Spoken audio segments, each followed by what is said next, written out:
Khatib berwasiat kepada diri pribadi terlebih dahulu, juga mengajak para jamaah sekalian untuk sama-sama memaksimalkan nilai ketakwaan kita kepada Allah Subhanahu wa ta'ala dengan kadar kemampuan kita masing-masing. Fattaqullaha mastata'tum, bertakwalah kepada Allah semampu kalian. Jika sudah di luar batas kemampuan kita, la yukallifullahu nafsan illa wus'aha. Allah tidak akan menuntut seorang hamba di luar batas kemampuannya.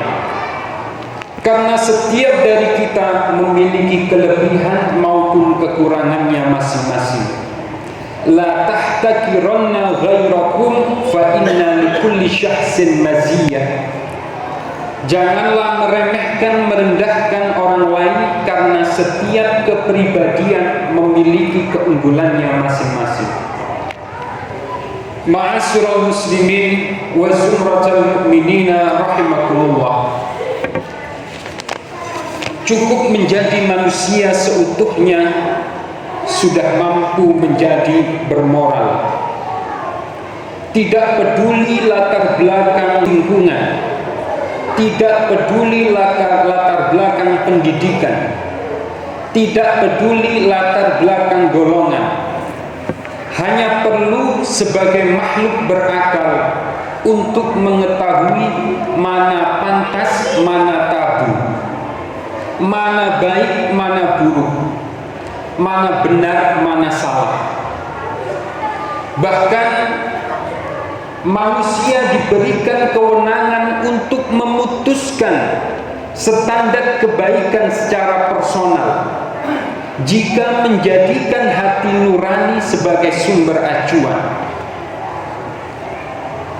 Dalam kitab Arba'in Nawawi hadis ke-27 dikatakan Rasulullah Muhammad SAW bersabda, istafti qalbak, mintalah fatwa kepada hatimu. Al-birru matma'anna ilaihil qalbu, kebaikan adalah segala yang membuat ketenangan hatimu. Wal ismu ma haka fin nafsi, sedangkan keburukan adalah segala yang mengganjal dalam hatimu. Wa in aftaka wa aftuka, walaupun seseorang maupun sekelompok orang telah memberikan fatwa kepadamu. Allah Subhanahu wa ta'ala telah memberikan kepada seluruh umat manusia kodrat kemanusiaan sejak manusia itu dilahirkan. Kita tidak akan rela melihat manusia tersiksa di depan mata. Tinggal apakah membuka simpati demi menyadarkan nurani, atau justru mengubur rasa empati dengan ego kepentingan pribadi. Karena di dalam diri kita ada bagian yang amat suci, yaitu roh ketuhanan. Allah Subhanahu wa ta'ala berfirman dalam Al-Quran surat Al-Hijr ayat 29, A'udzu billahi minasyaitonir rajim, bismillahirrahmanirrahim. فَإِذَا سَوَّيْتُهُ وَنَفَخْتُ فِيهِ مِنْ رُوحِي فَقَعُوا لَهُ سَاجِدِينَ. Ketika aku menyempurnakan manusia, kata Allah, maka aku tiupkan dalam tubuhnya bagian dari rohku. Faqa'u lahu sajidin, ay aslamu bittahiyyah, maka hiduplah berdampingan saling damai dengan saling menghormati. Maka jangan sekali-kali mencederai kemanusiaan, karena di dalam setiap jiwa ada ruh ketuhanan. Ma'asyiral muslimin wa zumratal mu'minina rahimakumullah. Dalam proses penyempurnaan manusia, Allah telah memberikan dua modal, yaitu khulqun moral dan khalqun atau material. Yang pertama adalah asal kejadian manusia yang bersifat ruhani atau qadrat, dan yang kedua adalah asal kejadian manusia yang bersifat jasmani atau jasad. Maka konsep kehidupan selalu memiliki dua sisi, yaitu sudut pandang jiwa dan sudut pandang raga. Seperti mata zahir untuk mengamati, juga ada mata batin untuk menilai. Maka itulah sebabnya apa yang terlihat tidak selalu mewakili kebenaran, karena penilaian yang bersumber dari penglihatan tidak akan pernah adil jika tanpa melibatkan perasaan. Ketika manusia keluar dari rahim seorang istri, sebenarnya ia telah bertuhan dan suci, sebagaimana disabdakan baginda Nabi Muhammad SAW, kullu mauludin yuladu 'alal fitrah. Setiap manusia yang dilahirkan terlahir dalam keadaan suci, bukan seperti gelas kosong.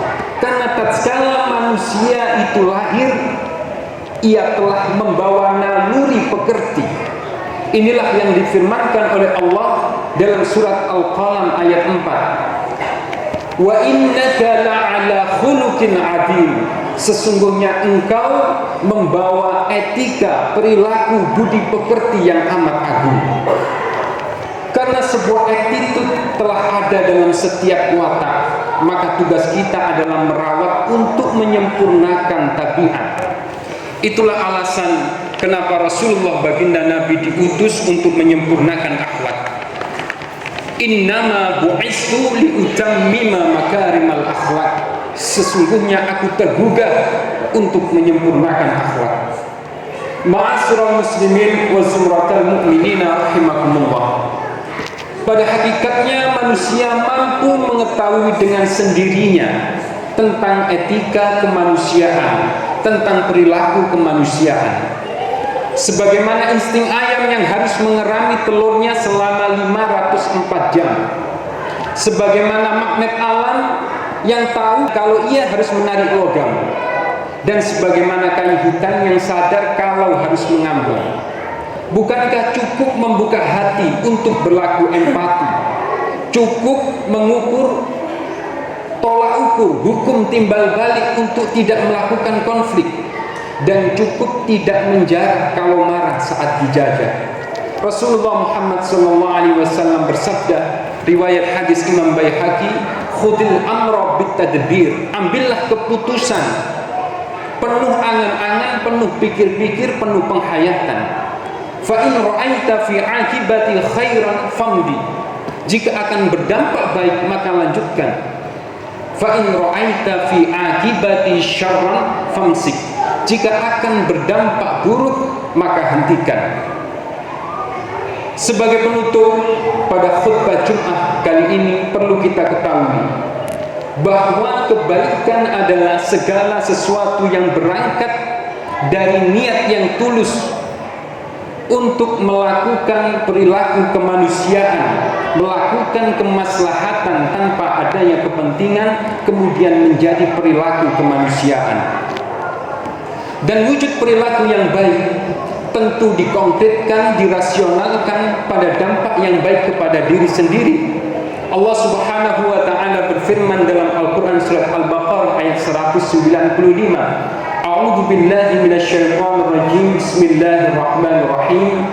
Wa la tulqu bi aydikum ila tahluka wa ahsinu innallaha yuhibbul muhsinin. Janganlah kamu lemparkan dirimu dengan tangan-tanganmu ke dalam kebinasaan. Adakanlah perbaikan, karena Allah mencintai orang-orang yang mengadakan perbaikan. Kebaikan juga dikonkretkan pada bukti nyata tidak adanya orang lain yang tersakiti secara jelas. Sebagaimana dikatakan dalam surah Al-Maidah ayat 32, A'udzu billahi minasyaitonir rajim. Man qatala nafsan bighairi nafsin aw fasadin fil ard faka'annama qatala an-nasa jami'a. Barang siapa membunuh, mencederai, melukai, menumpahkan darah bukan karena orang lain telah mencoba menyerang, melukai, membunuh, menumpahkan darah, maka seakan-akan ia telah membunuh, mencederai, melukai, menumpahkan darah seluruh umat manusia. Wa man ahyaha faka'annama ahyan nasa jami'a, barang siapa memelihara satu kehidupan saja, melangsungkan sebuah kehidupan, maka seakan-akan ia telah merawat seluruh umat manusia, seluruh kehidupan umat manusia. Kebaikan bukanlah prestasi yang harus dikonteskan dan dipertontonkan, apalagi untuk merendahkan, karena kebaikan adalah sesuatu yang keuntungannya untuk semata-mata kewajiban kita dan keselamatan diri pribadi. Itulah sebabnya Allah Subhanahu wa taala berfirman dalam Al-Qur'an surat Al-Isra ayat 7, A'udzu billahi minasyaitonir rajim. Bismillahirrahmanirrahim. In ahsantum ahsantum bi anfusikum. Jika kalian melakukan kebaikan, maka itu akan kembali kepada diri kalian sendiri. Wa in asattum falaha. Jika kalian melakukan keburukan, maka itu akan memadorotkan, membahayakan kembali kepada diri kalian sendiri. Barakallahu li wa lakum fil Qur'anil azim wa nafa'ani wa iyyakum bima fihi min al-ayati wa dhikril hakim. Innahu huwal ghafurur rahim.